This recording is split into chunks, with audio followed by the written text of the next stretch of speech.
This is chapter 2 of C.S. Lewis's The Horse and His Boy. It's called A Wayside Adventure, and I am your reader, Terry Bible Knight. It was nearly noon on the following day when Shasta was awakened by something warm and soft moving over his face.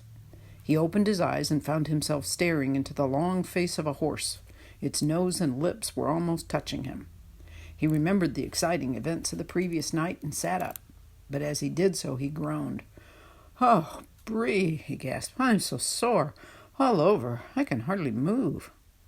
"Good morning, small one," said Bree. "I was afraid you might feel a bit stiff. It can't be the falls. You didn't have more than a dozen or so, and it was all lovely, soft, springy turf that must have been almost a pleasure to fall on. And the only one that might have been nasty was broken by that gorse bush. No, it's the riding itself that comes hard at first. What about breakfast? I've had mine."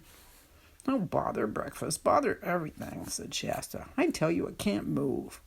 But the horse nuzzled at him with its nose and pawed him gently with a hoof till he had to get up. And then he looked about him and saw where they were. Behind them lay a little copse. Before them the turf, dotted with white flowers, sloped down to the brow of a cliff. Far below them, so that the sound of the breaking waves was very faint, lay the sea. Shasta had never seen it from such a height, and never seen so much of it before, nor dreamed how many colors it had. On either hand, the coast stretched away, headland after headland, and at the points you could see the white foam running up the rocks, but making no noise because it was so far off. There were gulls flying overhead, and the heat shivered on the ground. It was a blazing day. But what Shasta chiefly noticed was the air. He couldn't think what was missing until at last he realized that there was no smell of fish in it. For of course neither in the cottage nor among the nets had he ever been away from that smell in his life. And this new air was so delicious, and all his old life seemed so far away, that he forgot for a moment about his bruises and his aching muscles and said, "I say, Bree, didn't you say something about breakfast?" "Yes, I did," answered Bree. "I think you'll find something in the saddlebags. They're over there on that tree where you hung them up last night. Or early this morning, rather." They investigated the saddlebags, and the results were cheering. A meat pasty, only slightly stale, a lump of dried figs, and another lump of green cheese, a little flask of wine, and some money, about 40 crescents in all, which was more than Shasta had ever seen. While Shasta sat down, painfully and cautiously, with his back against a tree, and started on the pasty, Bree had a few more mouthfuls of grass to keep him company. "Won't it be stealing to use the money?" asked Shasta. "Oh," said the horse, looking up with its mouth full of grass. "I never thought of that. A free horse and a talking horse mustn't steal, of course. But I think it's all right. We're prisoners and captives in enemy country. That money is booty, spoil. Besides, how are we to get any food for you without it? I suppose, like all humans, you won't eat natural food like grass and oats." "I can't." "Ever tried?" "Yes, I have. I can't get it down at all. You couldn't either if you were me." "You're rum little creatures, you humans," remarked Bree. When Shasta had finished his breakfast, which was by far the nicest he had ever eaten, Bree said, "I think I'll have a nice roll before we put on that saddle again." And he proceeded to do so. "That's good. That's very good," he said, rubbing his back on the turf and waving all 4 legs in the air. "You ought to have one too, Shasta," he snorted. "It's most refreshing." But Shasta burst out laughing and said, "You do look funny when you're on your back." "I look nothing of the sort," said Bree. But then suddenly he rolled round on his side, raised his head, and looked hard at Shasta, blowing a little. "Does it really look funny?" he asked in an anxious voice. "Yes, it does," replied Shasta. "Well, what does it matter?" "You don't think, do you," said Bree, "that it might be a thing talking horses never do? A silly, clownish trick I've learned from the dumb ones.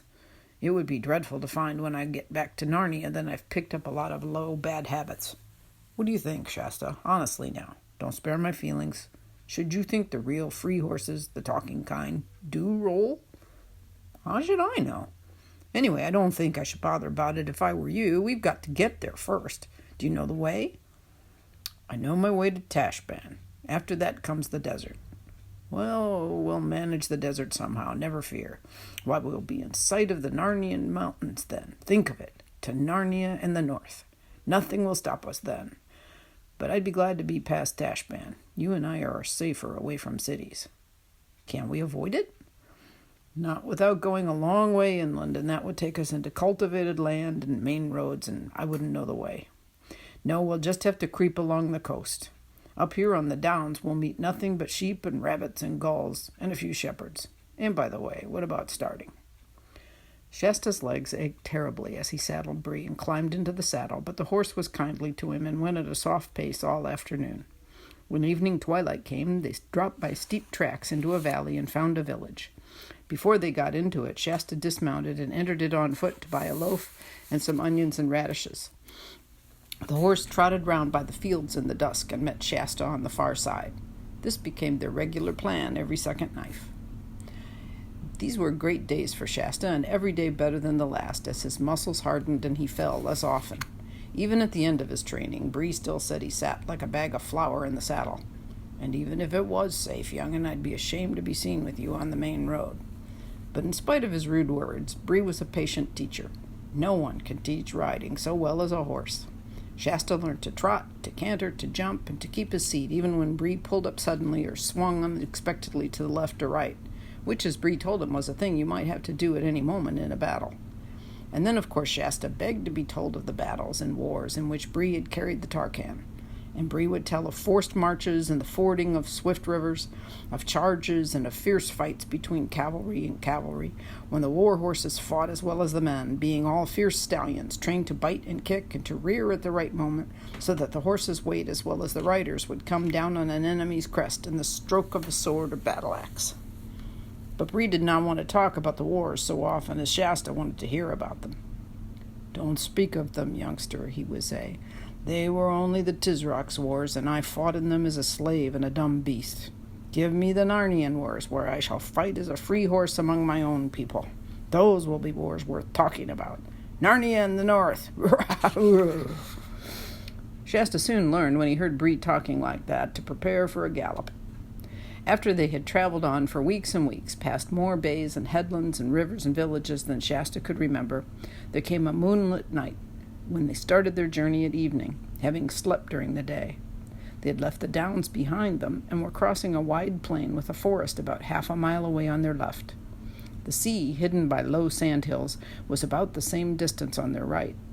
They had jogged along for about an hour, sometimes trotting and sometimes walking, when Bree suddenly stopped. "What's up?" said Shasta. "Shh," said Bree, craning his neck round and twitching his ears. "Did you hear something? Listen." "It sounds like another horse between us and the wood," said Shasta, after he had listened for a minute. "It is another horse," said Bree, "and that's what I don't like." "Isn't it probably just a farmer riding home late?" said Shasta with a yawn. "Don't tell me," said Bree. "That's not a farmer's riding, nor a farmer's horse either. Can't you tell by the sound? That's quality, that horse is, and it's being ridden by a real horseman. I tell you what it is, Shasta. There's a Tarkan under the edge of that wood. Not on his war horse, it's too light for that. On a fine blood mare, I should say." "Well, it's stopped now, whatever it is," said Shasta. "You're right," said Bree, "and why should he stop just when we do? Shasta, my boy, I do believe there's someone shadowing us at last." "What shall we do?" said Shasta in a lower whisper than before. "Do you think he can see us as well as hear us?" "Not in this light, so long as we stay quite still," answered Bree. "But look, there's a cloud coming up. I'll wait till that gets over the moon. Then we'll get off to our right as quietly as we can, down to the shore. We can hide among the sandhills if the worst comes to the worst." They waited till the cloud covered the moon, and then, first at a walking pace, and afterwards at a gentle trot, made for the shore. The cloud was bigger and thicker than it had looked at first, and soon the night grew very dark. Just as Shasta was saying to himself, "We must be nearly at those sandhills by now," his heart leaped into his mouth because an appalling noise had suddenly risen up out of the darkness ahead. A long, snarling roar, melancholy and utterly savage. Instantly, Bree swerved round and began galloping inland again as fast as he could gallop. What is it?" gasped Shasta. "Lions," said Bree, without checking his pace or turning his head. After that, there was nothing but sheer galloping for some time. At last, they splashed across a wide, shallow stream, and Bree came to a stop on the far side. Shasta noticed that he was trembling and sweating all over. "That water may have thrown the brute off our scent," panted Bree, when he had partly got his breath. again. We can walk for a bit now." As they walked, Bree said, "Shasta, I'm ashamed of myself. I'm just as frightened as a dumb calamine horse. I am, really. I don't feel like a talking horse at all. I don't mind swords and lances and arrows, but I can't bear those creatures. I think I'll trot for a bit." About a minute later, however, he broke into a gallop again, and no wonder, for the roar broke out again, this time on their left, from the direction of the forest. "Two of them," moaned Bree. When they had galloped for several minutes without any further noise from the lions, Shasta said, "I say, that other horse is galloping beside us now, only a stone's throw away." All the better," panted Bree. "Tarkan will have a sword and protect us all." "But Bree," said Shasta, "we might just as well be killed by lions as caught. Or I might. They'll hang me for horse stealing." He was feeling less frightened of lions than Bree, because he had never met a lion. Bree had. Bree only snorted in answer, but he did sheer away to his right. Oddly enough, the other horse seemed also to be shearing away to the left, so that in a few seconds the space between them had widened a good deal. But as soon as it did so, there came two more lions' roars immediately, one after another, one on the right and the other on the left, and the horses began drawing nearer together. So, apparently, did the lions. The roaring of the brutes on each side was horribly close, and they seemed to be keeping up with the galloping horses quite easily. Then the cloud rolled away. The moonlight, astonishingly bright, showed up everything, almost as if it were broad day. The two horses and the two riders were galloping neck to neck and knee to knee, just as if they were in a race. Indeed, Bree said, afterwards, that a finer race had never been seen in Calormen. Shasta now gave himself up for lost, and began to wonder whether lions killed you quickly or played with you as a cat plays with a mouse, and how much it would hurt. At the same time, one does sometimes notice these things at the most frightful moments. He saw everything. He saw that the other rider was a very small, slender person, mail-clad. The moon shone on the mail, and riding magnificently. He had no beard. Something flat and shining was spread out before them. Before Shasta had time even to guess what it was, there was a great splash, and he found his mouth half full of salt water. The shining thing had been a long inlet of the sea. Both horses were swimming, and the water was up to Shasta's knees. There was an angry roaring behind them, and looking back, Shasta saw a great, shaggy, and terrible shape crouched on the water's edge, but only one. "I must have shaken off the other lion," he thought. The lion apparently did not think its prey worth a wetting. At any rate, it made no attempt to take to the water in pursuit. The two horses, side by side, were now well out into the middle of the creek, and the opposite shore could be clearly seen. The Tarkan had not yet spoken a word. "But he will," thought Shasta, "as soon as we've landed. What am I to say? I must begin thinking out a story." Then, suddenly, two voices spoke at his side. "Oh, I am so tired," said the one. "Hold your tongue, Quentin. Don't be a fool," said the other. "I'm dreaming," thought Shasta. "I could have sworn that other horse spoke." Soon the horses were no longer swimming, but walking, and soon, with a great sound of water running off their sides and tails, and with a great crunching of pebbles under 8 hoofs, they came out on the further beach of the inlet. The Tarkan, to Shasta's surprise, showed no wish to ask questions. He did not even look at Shasta, but seemed anxious to urge his horse straight on. Bree, however, at once shouldered himself in the other horse's way. "Oh," he snorted. "Steady there. I heard you. I did. There's no good pretending. Ma'am, I heard you. You're a talking horse, a Narnian horse, just like me." "What's it got to do with you if he is?" said the strange rider fiercely, laying hand on sword hilt. But the voice in which the words were spoken had already told Shasta something. "It's only a girl," he exclaimed. "And what business is it of yours if I am only a girl?" snapped the stranger. "You're only a boy, a rude, common little boy, a slave, probably, who's stolen his master's horse." "That's all you know," said Shasta. "He's not a thief, little Tarkina," said Bree. "At least, if there's been any stealing, you might just as well say I stole him. And as for its not being my business, you wouldn't expect me to pass a lady of my own race in this strange country without speaking to her. It's only natural I should." "I think it's very natural, too," said the mayor. "I wish you'd hold your tongue, Hwen," said the girl. "Look at the trouble you've got us into." "I don't know about trouble," said Shasta. "You can clear off as soon as you like. We shan't keep you." "No, you shan't," said the girl. What quarrelsome creatures these humans are, said Bree to the mayor. They're as bad as mules. Let's try to talk a little sense. I take it, ma'am, your story is the same as mine? Captured in early youth, years of slavery among the Calormenes? Too true, sir, said the mayor with a melancholy whinny. And now, perhaps, escape? Tell him to mind his own business, Hwin, said the girl. No, I won't, said the mayor, putting her ears back. This is my escape as much as yours, and I'm sure a noble warhorse like this is not going to betray us. We are trying to escape, to get to Narnia. And so, of course, are we, said Bree. Of course you guessed that at once. A little boy in rags riding, or trying to ride, a warhorse at dead of night couldn't mean anything but an escape of some sort. And if I may say so, a high-born Tarkina riding alone at night, dressed up in her brother's armor, and very anxious for everyone to mind their own business and ask her no questions. Well, if that's not fishy, call me a cob. All right, then, said Erebus. You've guessed it. Hwin and I are running away. We're trying to get to Narnia, and now what about it? Why, in that case, what is to prevent us all going together? Said Bree. I trust, Madam Hwin, you will accept such assistance and protection as I may be able to give you on the journey? Why do you keep talking to my horse instead of me? Asked the girl. Excuse me, Tarkina, said Bree, with just the slightest backward tilt of his ears, but that's Calormene talk. We're free Narnians, Hwin and I suppose if you're running away to Narnia, you want to be one too.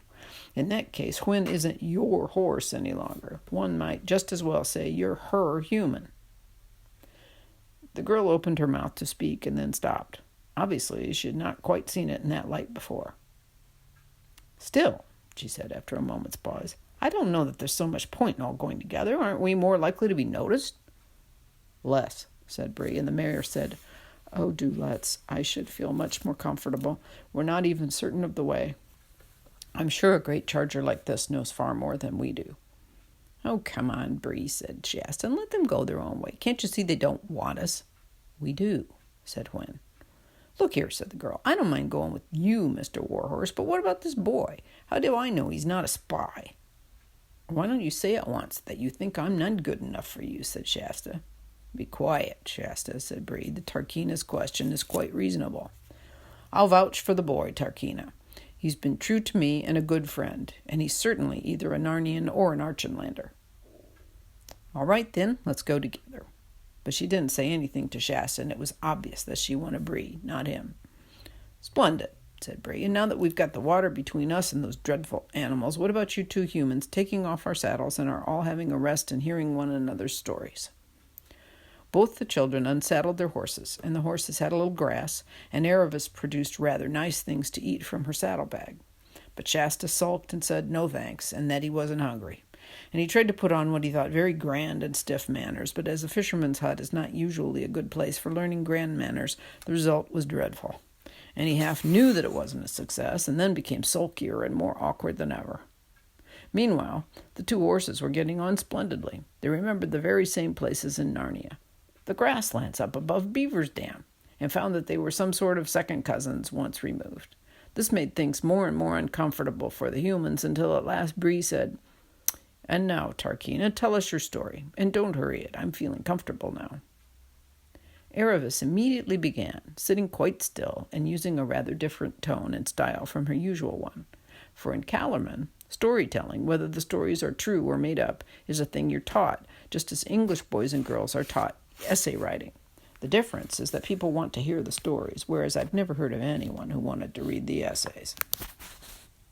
And that's the end of chapter 2.